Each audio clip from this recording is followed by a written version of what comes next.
We are coming from the Hackney Restaurant and Distillery here in Washington, North Carolina.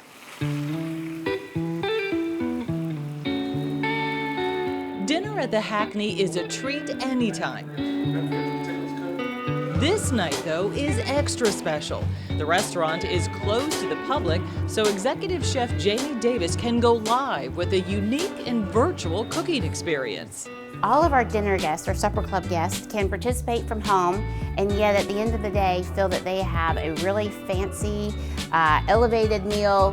This is episode 2 of Ripe Revival's Reviving the Supper Club, a chef series that showcases meals using products grown by North Carolina producers.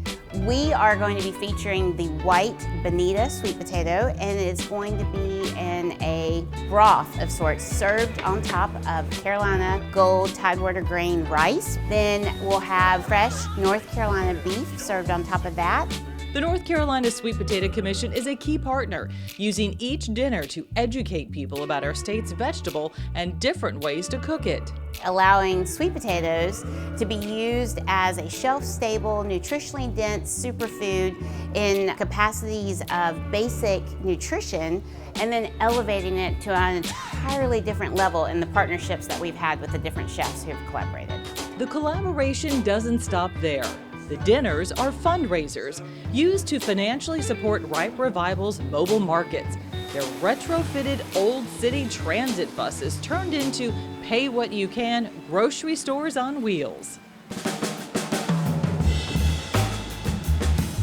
People can walk on the bus, have access to local and regional foods, whether it's fresh produce, meat, dairy, eggs, other items like that. And they can pay what they can. And so what that means is every item has a suggested price. On average, it's 30% less than what they would pay at the grocery store. But when they're ready to check out, they have the option to pay what they can, or they can have the option to opt out of payment for that day. And it really just gives people the ability to shop with dignity and allows others to come on and pay it forward for those that may not be able to pay today. This specific bus is the Sweet Potato bus.